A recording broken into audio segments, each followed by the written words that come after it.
Good afternoon. Okay, a couple of items for you today. Not much going on around here, obviously. You've all seen the president's statement we issued this morning on the House passing his Build Back Better agenda for the middle class, which came just 3 weeks after the bipartisan infrastructure deal also passed. And since this came through today, I wanted to just highlight and note for the American people a couple of the big benefits that are in this package that we're looking forward to moving through the Senate. Today, families pay an average of $8,600 per year on pre-K. Under the president's plan, most of them, will pay $0. The average family pays 13% of their income on childcare under the president's plan. No middle-income family will pay more than 7% of their income. Two parents with one toddler earning $100,000 per year will save more than $5,000 per year. Under the president's plan, a family of four earning $80,000 per year will save nearly $3,000 per year, or $246 per month, on health insurance premiums. With this plan, countless Americans will save thousands of dollars by negotiating prescription drug prices. For example, limiting cost sharing for insulin products to make sure they're no higher than $35 starting in 2023. Insulin is essential for many people around the country. It will cap it at $35. That is a big deal. And one of the biggest financial burdens on families is housing costs, as we're seeing around the country. Build Back Better will take historic steps to reduce those costs by helping to build, rehabilitate, or preserve 1 million homes. Finally, it also reduces the deficit by $112 billion over 10 years, and several economists and analysts from leading rating agencies like Fitch Ratings and Moody's Analytics have made clear the president's agenda will not contribute to higher prices. Their findings echo 17 Nobel Prize winners in economics who've already stated they believe the Build Back Better Act will, quote, ease longer-term inflationary pressures. Also wanted to provide a brief update on COVID. Obviously, a lot going on in our efforts to take on the pandemic. This morning, as we all saw, the FDA authorized boosters for all American adults 6 months after primary vaccination. The CDC will make the final clinical recommendation we expect this afternoon. This is a very encouraging step to further protect Americans, especially as we enter the winter months. If you're one of the approximately 100 million people in this country already eligible for a booster, our recommendation is that you get the extra protection afforded by a booster as soon as possible. They are widely available across the country and accessible. Thanks to the president's operational planning since August, over 32 million Americans already have their booster, and boosters are available at over 80,000 locations. Second, we're making strong progress protecting kids, with already 10% of 5 to 11-year-olds getting their first shot. Kids that have gotten vaccinated this week will be fully vaccinated by Christmas. And we're continuing to make a big push to reach parents and kids through visits to one of our 30,000 sites for kids by the First Lady, innovative partnerships with DC Comics, and a White House visit from Sarah earlier this week. Third, we've shipped over 250 million vaccines to the world, more than all countries combined, and made an announcement of a historic opportunity for mRNA manufacturers to receive funding and resources from the U.S. government to produce an additional 1 billion doses next year. Last, over 80% of 12 and older Americans have now gotten one shot. This is a huge number. We're continuing to push for more vaccinations. And finally, our view, and recent polling will show you, that vax requirements work. And recent polling indicates 60% of companies are moving forward with a vaccine requirement, which is a big step forward. Just another little update of something happening here today. Today, first week in the job, our infrastructure implementation coordinator, Mitch Landrieu, and the 7 cabinet members and other agencies responsible for implementation, as outlined in the executive order, Departments of Commerce, Energy, Transportation, Labor, Interior, Agriculture, EPA, and OPM, held their first meeting. Also attending was Brian Deese, who's co-chairing the task force, senior staff from across the White House, Gina McCarthy, Susan Rice, Louisa Terrell, Evan Ryan, and Jason Miller. I have certainly invited him to speak to all of you, and he has conveyed to me he's putting his head down and getting to work as the president has asked him to do, but will be eager to speak to you probably sometime after Thanksgiving. Finally, one note, we gave a lengthy update, don't worry, I will not do that again, on supply chains yesterday. Today, we have new data from Freightos, a leading freight indicator that I just wanted to highlight, that shows shipping prices have declined by almost 25% over the past 2 weeks. Specifically, the price for shipping a container between China and the West Coast, which has declined for 2 straight weeks. And of course, this reduction in prices and shipping costs helps ensure that we are cutting costs for consumers as well. I guess last thing here is the week ahead. We did announce earlier this week that the President and First Lady will travel to Fort Bragg, North Carolina to celebrate Thanksgiving, or Friendsgiving, as some people call it, with service members and military families, thank them for their service as part of the Joining Forces initiative. That is on Monday. On Tuesday, the President, the First Lady, the Vice President, and second gentleman will participate in a service project in Washington, D.C., and later that day, the President and First Lady will travel to Nantucket, Massachusetts, where they will remain for the Thanksgiving holiday. Amr, why don't you kick us off? Now that the bill has passed the House, can you talk a little bit about the game plan in the days and weeks ahead to get it through the Senate? And I guess in the media, does the President have plans talking today or over the weekend to Senator Manchin and Senator Sinema? And just if you could basically let us know what's the plan going forward to get this through to the end zone. Well, the President is absolutely committed, of course, to getting this through the Senate, signing it into law, and ensuring these impacts, these cost-cutting measures are put in place into law as soon as possible. A number of these steps, including cutting child care costs, could have an impact early next year once we get this through the Senate. We have remained in touch, even as we've been working to get it through the House, at a high senior staff level, senior White House officials, with Senator Sinema, Senator Manchin, other members of the Senate, as we know that is the next important step here, and that will continue. And I'm sure the President will engage when is the right moment to do that with them as well. But I don't have anything to predict for you over the next couple of days. The President announced today his intention to nominate 2 new members to the Postal Service Board of Governors. Is he looking to remove Postmaster DeJoy? Well, let me first say we're, of course, deeply troubled, continue to be deeply troubled, as many Americans are, by the earlier reporting on Postmaster General DeJoy's potential financial conflicts of interest, and take serious issues with the job he's doing running the Postal Service. As you know, the President does not have the authority to fire the Postmaster General. It's ultimately up to the Board of Governors by majority. So what was announced today is the President's intention to nominate 2 leaders to the bipartisan United States Postal Service Board of Governors to replace outgoing Governors Ron Bloom and John Barger. Both Derek Kahn and Dan Tangherlini are experienced public servants. And certainly, again, just to reiterate, it's up to the board to make a determination about leadership, but we have continued concerns about Postmaster General's leadership. Go ahead. Yes, I wanted to ask a few questions about oil. Has the U.S. heard back from China, Japan, South Korea, and India on a coordinated release of emergency stockpiles? I don't have any update to provide to you today. I would reiterate, for those who weren't following us as closely, we have been in touch with a range of officials and leaders from countries, including China, including other countries around the world that are oil producers, about ensuring there is adequate supply out there, but I don't have any update for today. Okay.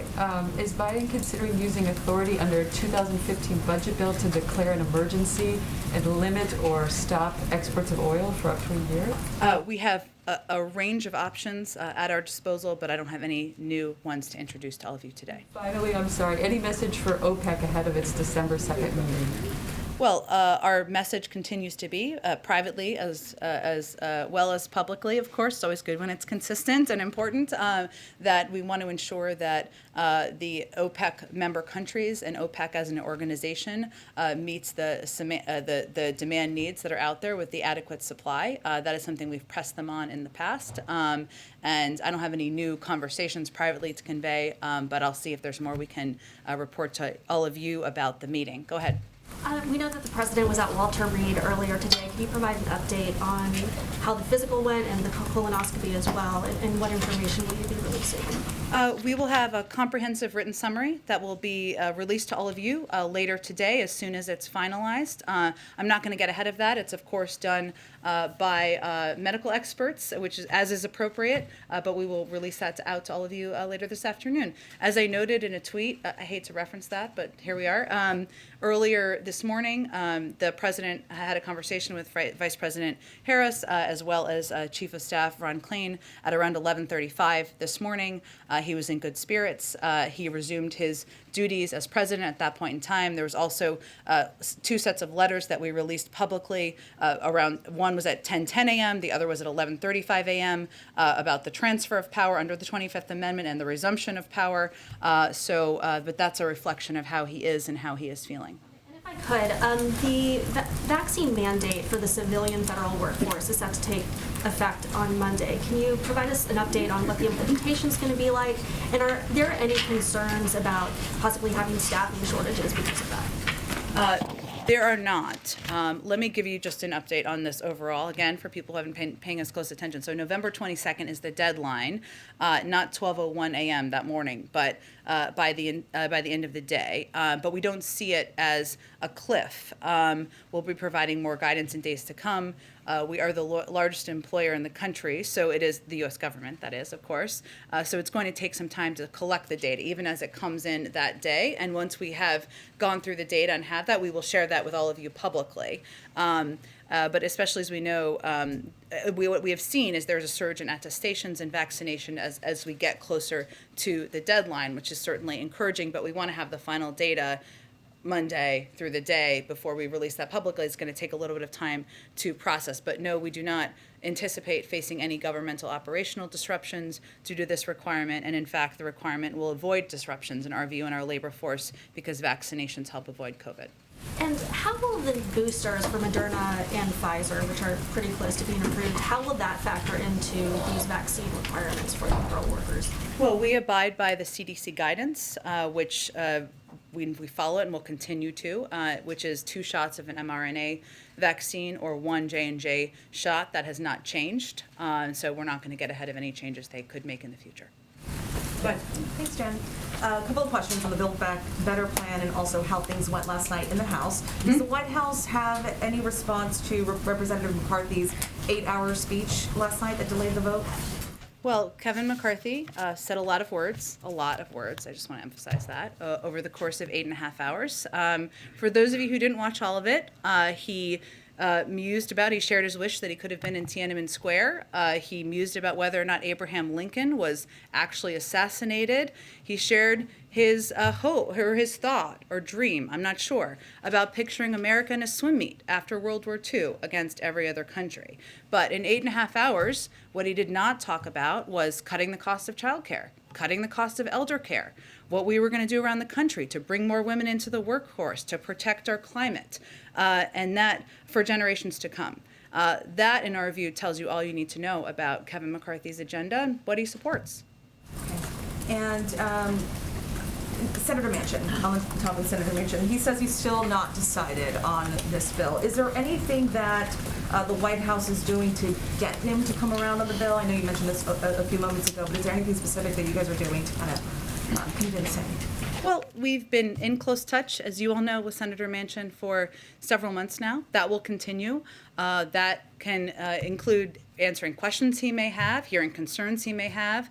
We are in touch with him, with his staff, through senior White House officials at this point in time, and we believe he's been operating and negotiating in good faith. That has been our experience to date. So now, as everyone knows, the next step is getting it through the Senate. That's what our focus will be on, and I expect we'll continue the discussions and negotiations as they have occurred to date. Could you tell us when was the last time the president spoke with him? I don't have any update on that, but I would note that a lot of this work happens, and I think members of Congress and their staff will tell you this, at a staff level. It's answering questions, it's following up. The president has had him here a number of times, as you certainly all know well, but I don't have an update on the last call. Thank Go ahead. Following up on that, the president has made it clear how important paid leave is to him in this bill. Would the president sign the Build Back Better Act if paid leave got dropped from the bill? Well, you're right that the president absolutely wants to see paid leave in a final package. That's why he proposed it in his initial proposal when he laid out his speech back in May, outlining his Build Back Better agenda. He thinks it's long overdue. He thinks it will help bring more women into the workforce, will ensure that more women have seats at the table, and it's something he would like to see in the package. He also knows and recognizes that you need the majority of members in the Senate, every single Democrat, to support something to get it across the finish line. And what he looks at, and I'm not going to prejudge what the outcome is here, is the totality of, and this is how the American people look at things, the totality of packages of what is included. This bill, no matter what, everybody supports universal pre-K, cutting the cost of childcare, a historic investment in addressing the climate crisis, making sure there's more housing units available, making sure elder care is less expensive. There are disagreements. Everybody knows that publicly, but he knows he's not going to get everything he wants in this package. If it's not in there, he'll continue to fight for it. So what is the backup plan if paid leave does get dropped from the Build Back Better bill? He'll continue to fight to make it law. And just a logistical question, will we get all the results of the president's physical this afternoon, or are there some lab results or test results that we won't see until a later date, like next week? I expect it will be a comprehensive summary of everything today, and don't anticipate at this point that there would be lagging results later. Go ahead. So first, following up on the physical, if this was a routine physical, why wasn't it on the schedule that you gave us last night? Why the secrecy there? Well, just to peel the curtain back for the American people on how this worked and how it typically works, if you look back at history here, this morning we notified the pool, the press pool. Many of you are part of that and rotate through that. We called the president of the White House Correspondents Association very early this morning, who was awake. We called the network bureau chief chair that's rotating, as you know, and indicated that the president, not only would the pool be gathering, but the president would be going to get a routine physical. I then sent out a tweet to many, many people out there at around 6:15 a.m., and we have put out many, many updates since then, and we will put out a comprehensive written summary later this afternoon. That's pretty standard for how it's approached, sharing this information. It follows protocols that have been followed in the past, and again, you all will receive a comprehensive summary later this afternoon. Okay, moving on to the Build Back Better plan. Is the president going to stop saying that the Build Back Better plan does not increase the deficit 1 single cent if we now know that that is not true? It is true, and I would note the several economists and experts out there. I think you're probably talking about the CBO score. Which Joe Biden himself in 2010 called the gold standard for Democrats and Republicans. Well, Peter, since we're all here to communicate with the public about accurate information, what I would just note is that one of the components that experts, Democrats and Republicans, including former heads of the CBO, have pointed to is that IRS enforcement is not something that there's a lot of experience in the CBO scoring. They still scored it, but is undervalued by the assessment of many economists and experts, including people who have been critical of us in the past, who estimate, including former Treasury secretaries of both parties, who estimate there will be significant savings, significantly higher than what is estimated currently. So our assessment and the assessment by many economists out there is that there will be savings over 10 years that will actually reduce the deficit. The CBO's projection is that it's going to, there's going to be at least a $160 billion increase to the deficit over 10 years. That is 16 trillion cents.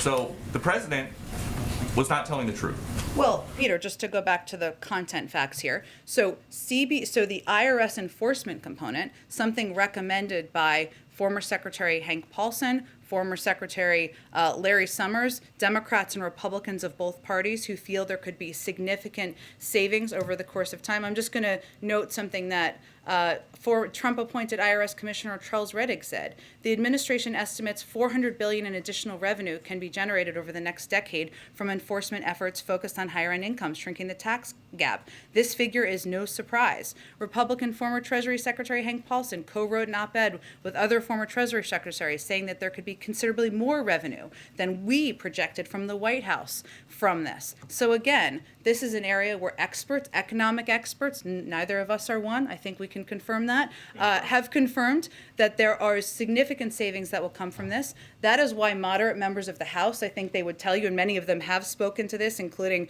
Congressman Kurt Schrader, who is one of the moderates who's on the borderline given deficit impacts, have said is they felt comfortable with it because of the expertise out there about the impact of IRS enforcement. When the last administration tried to say that the CBO was incorrect, you tweeted, "Watching Mulvaney try to walk away from his CBO score and explain the budget outline is awkward and uncomfortable to watch." So what is the difference between the Trump administration saying, "Don't listen to the CBO," and the Biden administration saying, "Don't Actually, listen to the we've CBO"? praised the overall work of the CBO on the Build Back Better Act repeatedly, and that's what we believe. But again, I would point to the fact that there isn't a great deal of history or experience in scoring IRS enforcement. That's something that economists across the board have noted. That's something that leaders on the Hill, Democrats and Republicans, have been briefed on for several months now, and that's why it wasn't really a surprise to them and why the vote in part moved forward. Go ahead, Kristen. Jen, thank you. Can you explain the timing of the physical today? What was behind it? Did the fact that the president is turning 79 years old tomorrow have anything to do with the timing? Did he want to have that before his birthday? The president is well aware that his birthday is a matter of public record. As the president of the United States, I can confirm that. I will say, Kristen, we knew that we were going to do, he wanted to do and committed to do a physical before the end of the year.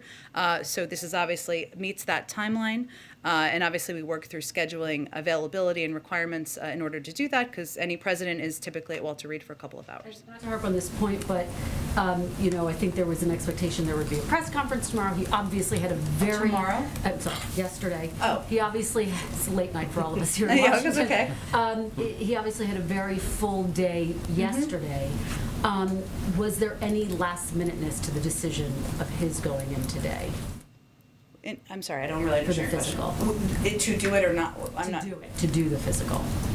I'm not sure I'm understanding your question. Did we schedule it yesterday? Was this planned days in advance? We had planned to do the physical, yes. Days- But I would, right, but what's the root of your question, just to make sure I answer it? When was it planned? When did he first schedule the physical? Just because he had such a full day yesterday. Sure. And he had a colonoscopy today, That is a lot of that is people the had- nature of being president, and as I would note in the pool report, and this may be why you're asking, the meetings yesterday didn't end until after 8 o'clock last night. Obviously, the president was closely watching the vote last night, as we all were. Maybe not through the totality of the 8.5-hour missives, but he was watching closely last night as well. Is there any discussion about having a doctor brief us, given that he is the oldest sitting commander-in-chief? We will be releasing a comprehensive summary, written summary, that will have details from the doctor and other experts who were consulted, medical experts who were consulted, that you'll receive later today. So that, I think, is what our intention I is. just want to ask you on a different topic, broadly speaking. The country is sort of waiting for, anticipating a jury verdict in the Kyle Rittenhouse case. What is the president's direct message to people who want to protest, express their opinions after the verdict, and might we hear from the president after there is a verdict? Well, I just want to preface, I'm not going to prejudge a verdict on an ongoing deliberation over a case. And clearly, once it's concluded, I'm sure there will be something we have to say from the White House. And we have been in close touch with the officials on the ground through law enforcement channels to ensure we are supporting any effort toward peaceful protest. That's certainly what we will continue to encourage as anyone looks to have their voice heard, regardless of the outcome. Go ahead.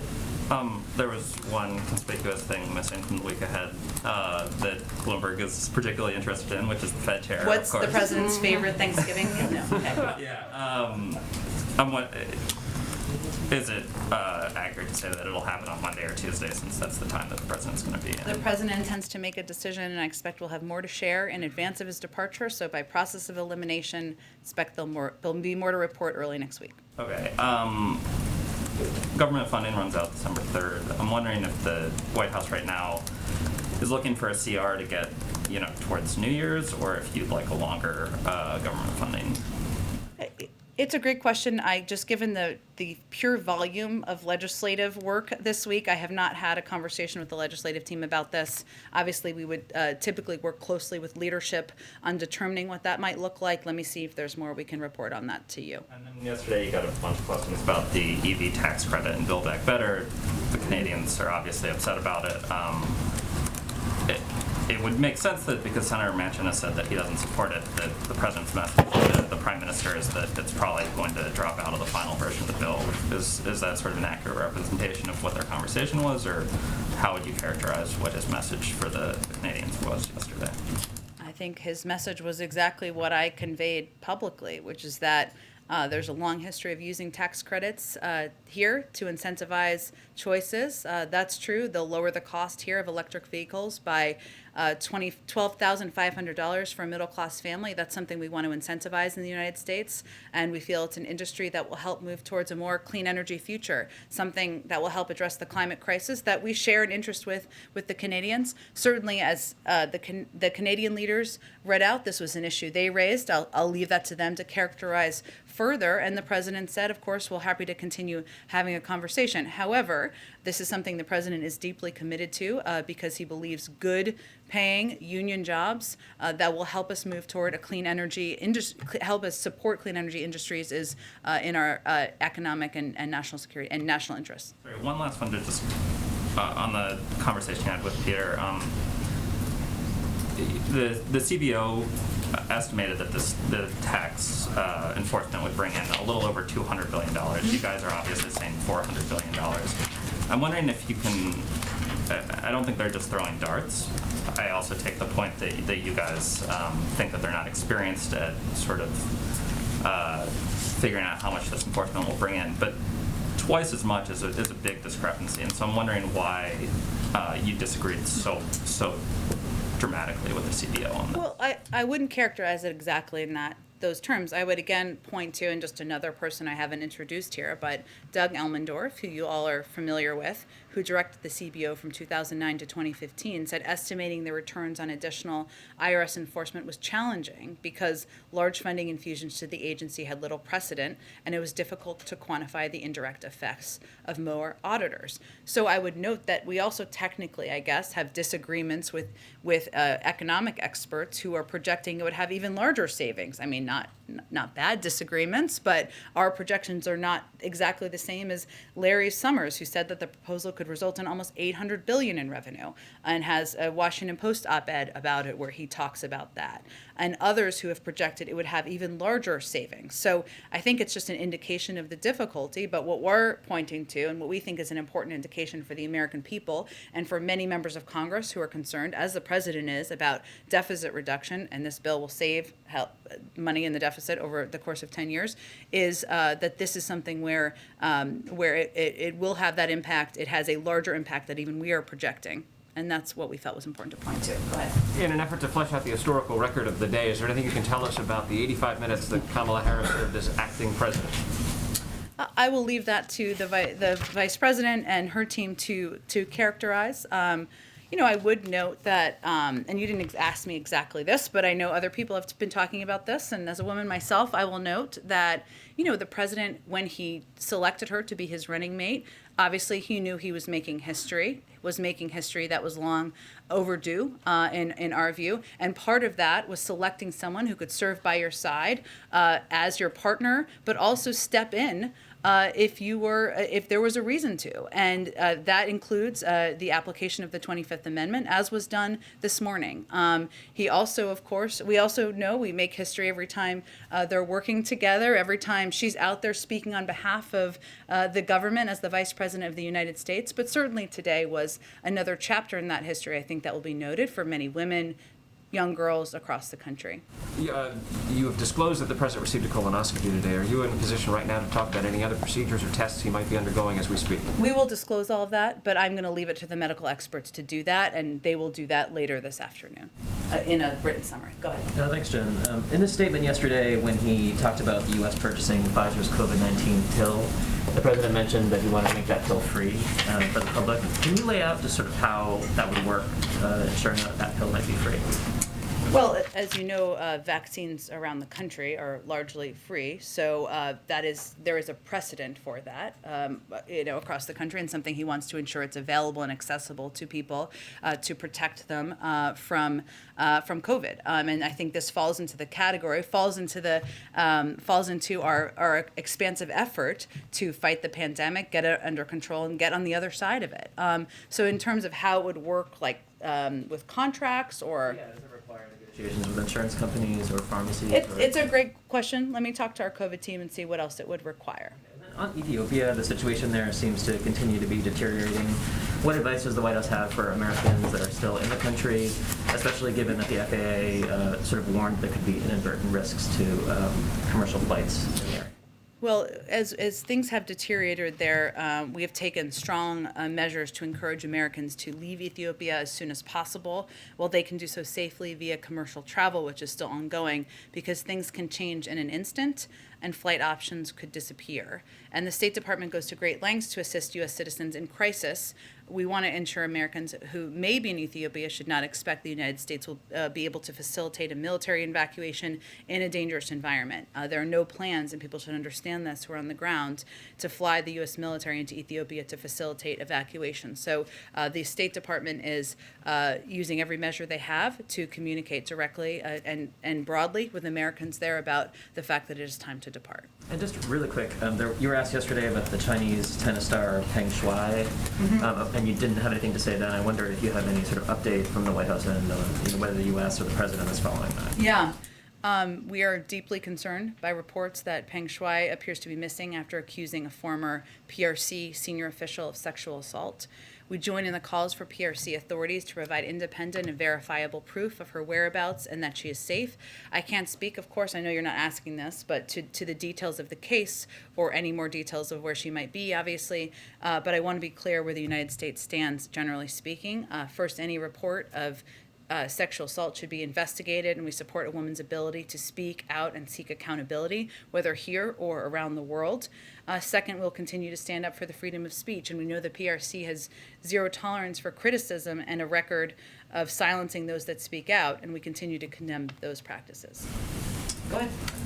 Can I go back to some news from yesterday? Sure. You were asked about this idea of a diplomatic boycott. I'm wondering if you can offer any additional details or define for us what a diplomatic boycott means? I just don't have any more updates from here today, and it's just an indication that there hasn't been a final decision. Okay.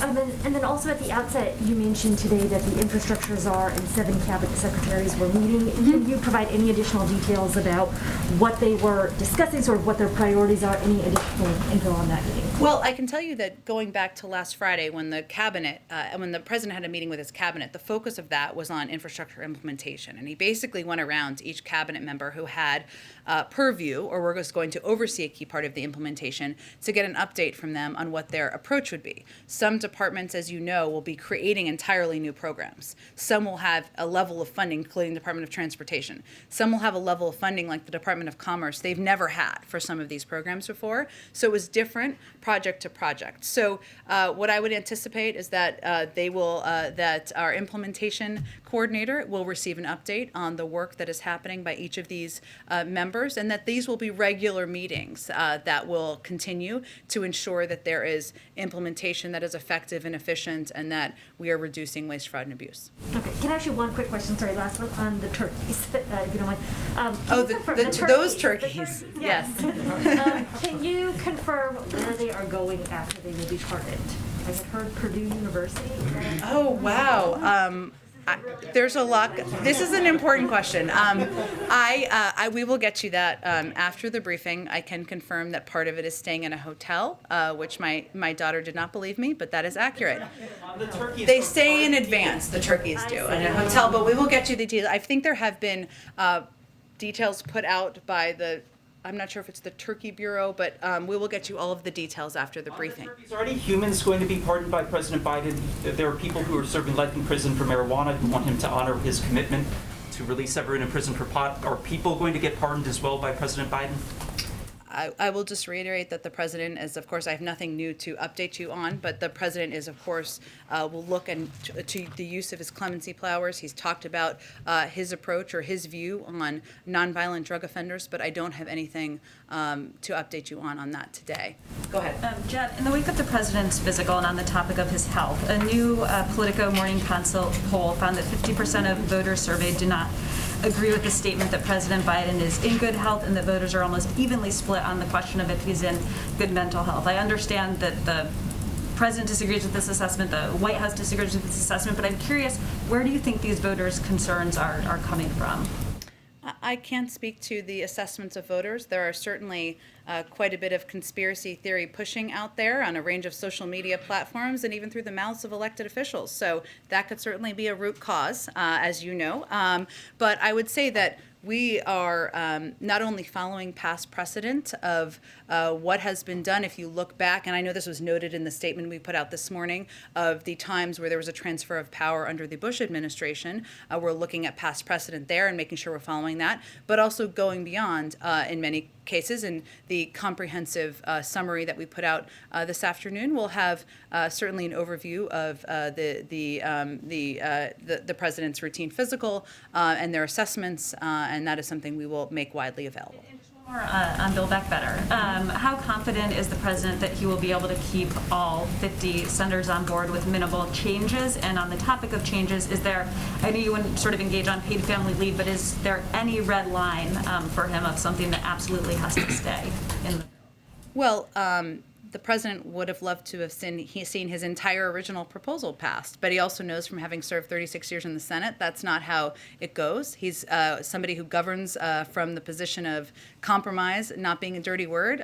He sees consensus as the way you get things done, and that's certainly how we're going to approach the next few weeks as well. So his bottom lines have not changed. He wants to lower costs for the American people, give them more breathing room, ease the burden on of areas like childcare, elder care, health care. Those are all components that are solidly in this package, and he won't raise taxes on people making less than $400,000 a year. So those are his continued bottom lines. Following up on Build Back Better, Jen, Catholic Kyle Bishop Rittenhouse here. has been declared not guilty by a jury on one count of first-degree reckless homicide. On the second count, first-degree reckless endangerment, he's also been found not guilty. What is the White House's response to that? Not guilty on all counts, for the record. All counts. I obviously this happened while I was out here, so let me talk to the president, talk to our team, and we will get you a statement as soon as we can. Does the president thank the judge in the Rittenhouse trial, saying that the victims in Kenosha should not be referred to as victims, but rather looters or protesters is appropriate? Again, I'm not going to give an assessment of this from here. Let us get you a statement as soon as we can. Last question on the physical, will you be offering a full list of the people who treated the president and their assorted specialties? We will be referencing additional medical experts who the president spoke with, but I don't think, I'm not going to prejudge what the final comprehensive summary will look like. Thanks. Build Back Better, Jen. Catholic bishops fear faith-based preschools could be excluded from receiving Build Back Better money because Go ahead. I don't think you need to talk over, she's just asking a question. Go ahead. Is the administration considering changing the definition of what it means to be fully vaccinated? And is there any concern at a state level that there could be some confusion about what it means to be fully vaccinated, given that some governors have started to change that definition? Well, some governors I know have offered booster shots in advance of, or have expanded that, right? I'm not sure if they've changed the definition, which is typically done by the CDC. We follow CDC guidance. CDC guidance continues to be 2 mRNA shots and 1 Johnson & Johnson. We don't prejudge, and I can't preview for you if they are going to change that at any point in time, but that's what we will continue to follow, and that's what we would advise others to follow around the country. Okay, Jen, Go ahead in the Build back. Back Better, Catholic bishops. Okay, Jen. okay, Here we thank go. you. Catholic bishops I'm fear moving on over here. faith-based Go ahead. preschools. Go ahead. I'll go next, please. Thank you. Do you have any reaction to the report that the U.S. is considering deporting a group of Afghans who did not meet vetting requirements back to Afghanistan? I would have to look into the specific details, but I would note that our thorough vetting processes are in place for a reason, and we follow those to the letter of the law and ensure that we are not only welcoming people who served by our side for many years during a challenging, long war, but also that we are making sure the American people know they're safe. But I'd have to look into these specific examples. Russia, if I may. According to Kremlin spokesperson Dmitry Peskov, some certain preparations are underway for the virtual meeting between President Biden and Russian President Vladimir Putin. Can you confirm that? I don't have any meeting to preview or call to preview for you at this point in time. If something like that is confirmed or finalized, we're happy to share that information. Go ahead. Thanks, Jen.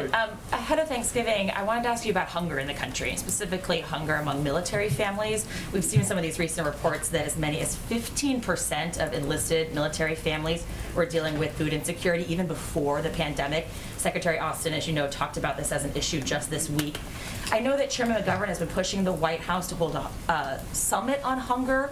Is that something the White House is really considering? And is there anything new the White House is doing on this? Well, because of the American Rescue Plan, we've cut childhood hunger in half over the last year. And I would tell you that when we look to getting the Build Back Better agenda passed, to the impact it's going to have on lowering child care, lowering elder care, the cost of elder care, lowering the cost of health care, these are all costs on families that impact what they're able to afford in their daily lives. And certainly the impact on military families, as a military family himself, or I should say the President and Dr. Biden, that is heartbreaking. And they're going to continue to fight to do more to make sure there are not hungry families, whether they're military or not, in this country. In terms of a summit, I don't have any plans to preview for you on that front. I just have a follow-up, because there's two, in both the House and the Senate version of the NDA, call for a basic needs allowance to help military families that are low income and having a hard time. But there's a difference. This is wonky, but the Senate version, We're safe place, wonky. The Senate version would basically count the housing allowance as income, which a lot of activists say would mean that a lot of low-income families would no longer qualify for that basic needs allowance. So thousands of military families could suddenly not qualify for that extra money and that extra help. OMB said that they just need more comprehensive data and analysis to determine if they support the inclusion or exclusion. Is there any update on where the White House stands on that? I'm happy to check and see if there's any update on it. Obviously, our objective, overarching objective, is not to make it more challenging for anyone, including especially military families, to put food on the table. That making sure that's not the case is central to the president's agenda. But I will see if there's more to report on that. Again, go ahead, Chris. Did you have a question? We don't need to scream or shout over other people in here, so we're going to keep moving on. Go ahead. Go ahead. Question about Section 230.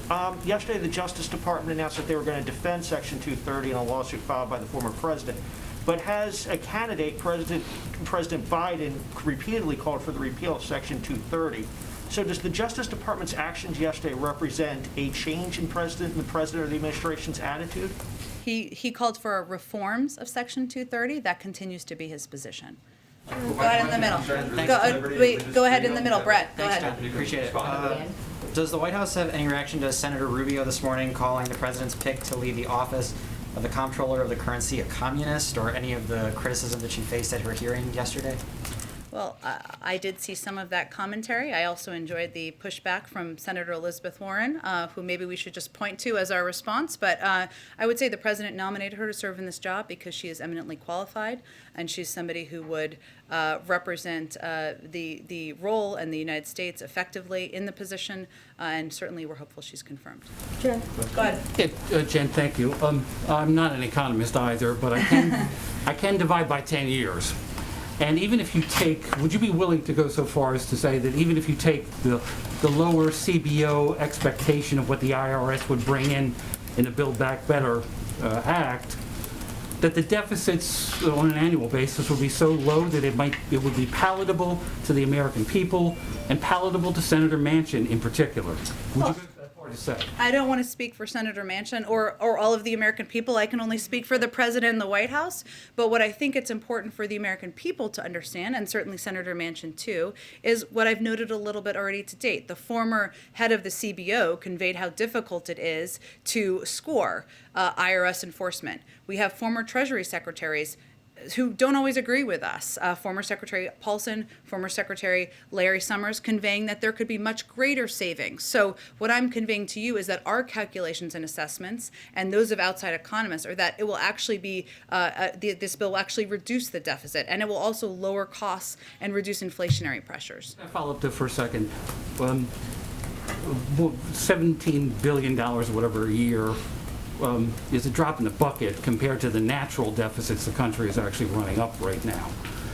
do you think that's palatable then to Senator Manchin, to the American people? I can't speak for Senator Manchin or the American people. What I can speak for is what we believe our assessment is, based on outside economists and experts, of what the actual savings will be over the course of time, and it will reduce the deficit over the course of 10 years, and that's what we're communicating to the American people and to Senator Manchin. Go ahead. Thank you, Jim. A couple questions on Ukraine, Russia. Yesterday, the Ukrainian government pleaded for more military aid to defend itself against Russia. At the same time, Putin is complaining that Western countries don't take his red lines, what was he called them, seriously, and blamed the Western countries for tension in Ukraine, particularly with these weapons supplies to Ukraine.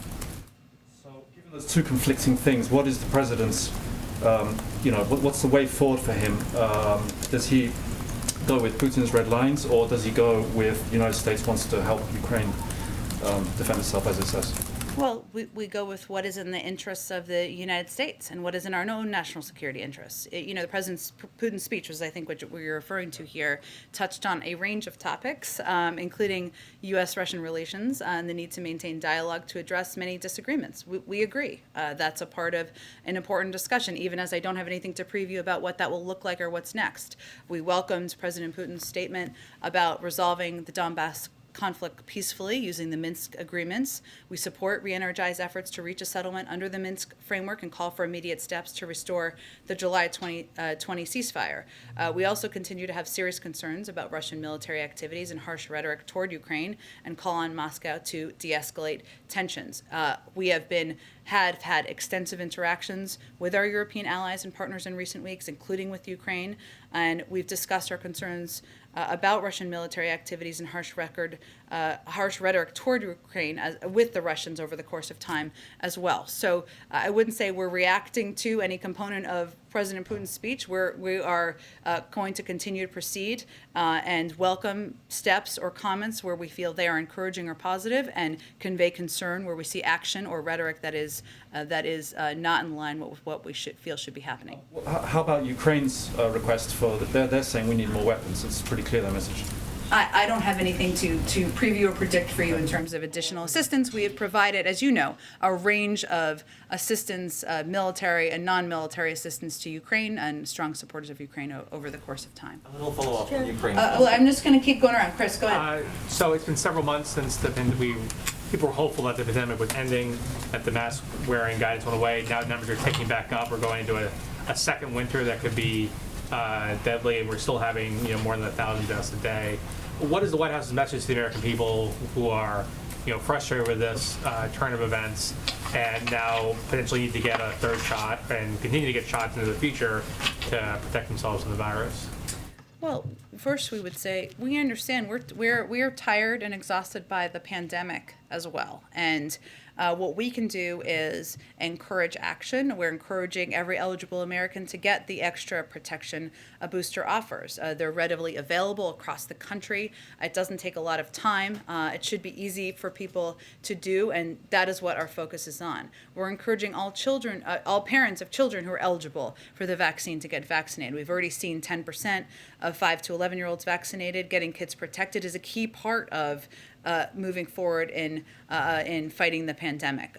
We also have taken actions like securing 10 million Pfizer and 3 million Merck antiviral pills. So the American people should know that we are continuing to look for any way available and possible to get the pandemic under control, to make sure people know we're moving in a continued better direction on this. And we believe that moving forward with requirements and other measures that will boost vaccinations is also a positive step. We know we're heading into the winter. That's one of the reasons we've been encouraging people who are eligible to get the boosters. We've been encouraging parents of kids to get their who are eligible to get their kids vaccinated. Again, they could be fully vaccinated by Christmas or the holiday season at this point in time. So that's what our focus is on now. We believe we have strong measures and to keep people safe, and we just need to continue to press forward in communities across the country. Nothing else that the administration can do? Is it basically up to the American people at this point, or is there, what other powers do you have to take more steps, or is it really just on Americans now to do what they can? Well, I would say under the president's leadership, we not only purchased enough supply to ensure the entire American population is vaccinated, we've made it readily available across the country. We've made it accessible. We've also secured 10 million doses of, as I noted, of the antiviral pills. We've ensured we've run mass vaccination communications campaigns across the country. So I would say the federal government and the president, this has been his number one priority, and we've done everything humanly possible. At a certain point, it is true that people have to go get shots, get themselves vaccinated, and protect themselves, but we want to do everything we can to make it as easy as humanly possible. Let me go all the way to the back. Thank you, Jen. I really appreciate it. Nominees to serve in senior State Department positions, and as U.S. ambassadors have been told by handlers that the backlog for confirmations is, quote, unprecedented, and to expect to wait months longer even than they already had expected with a really delayed process. Is President Biden considering the possibility of recess appointments, at least for postings of high operational and strategic importance? I don't have anything to preview on that front, but I will note it is unprecedented. And I would also note that there have been statements, including from former Secretary of Defense Robert Gates just a few days ago, emphasizing how concerning the historic nature of this is. Whether you're a Democrat or Republican or non-political at all, I think most people recognize we should have ambassadors serving in posts around the world. We should have an ambassador to China serving in that country right now, an eminently qualified one who the president has nominated. We should have ambassadors at posts around Europe, all around Europe, at a time where ensuring we are supporting NATO is a pivotal message to send to Russia and other countries around the world. And these are not only being blocked by some, but also delayed. A lot of these, and I talked about this a little bit yesterday, but the fact is that many of these ambassadors will move forward with bipartisan support once there's a vote. And what's happening now is there is an insistence on a lengthy debate process instead of moving forward through unanimous consent, which would mean just basically allowing for a vote without going through a lengthy floor process that would use a lot of time on a floor. That can happen. So there's a lot of ways that this can move forward. I don't have anything to preview for you in terms of recess appointments, but it is frustrating, it is unprecedented, and it does certainly hurt our national security. Go ahead all the way in the back. John, what do you have for me today? Thank you, Jen. Does the administration still recognize the government of Prime Minister Ahmed Abdi as the legitimate government of Ethiopia, and are they standing by it firmly? I don't know if the State Department has spoken to this, and I don't want to speak out of turn here, so let me check with them and see if there's any update on this front. Obviously, we have expressed significant concern. We've put in place sanctions. I will see if there's anything more official I can convey to all of you Just from here. as a follow-up to the previous question on ambassadorships, the president has not named anyone to the key ambassadorships in Ukraine and in Hungary right now. Are any of those pending? Because this is not anything tied up in Congress, it's from the administration. Fair, and obviously, as is true of other personnel appointments, the president certainly wants to ensure we have the right person to nominate for each of those vital and important positions, but there are dozens of qualified nominees who are waiting to be confirmed, and we're certainly eager to see that move forward. Thanks, everyone. Happy Friday. Catholic bishops fear faith-based schools, free schools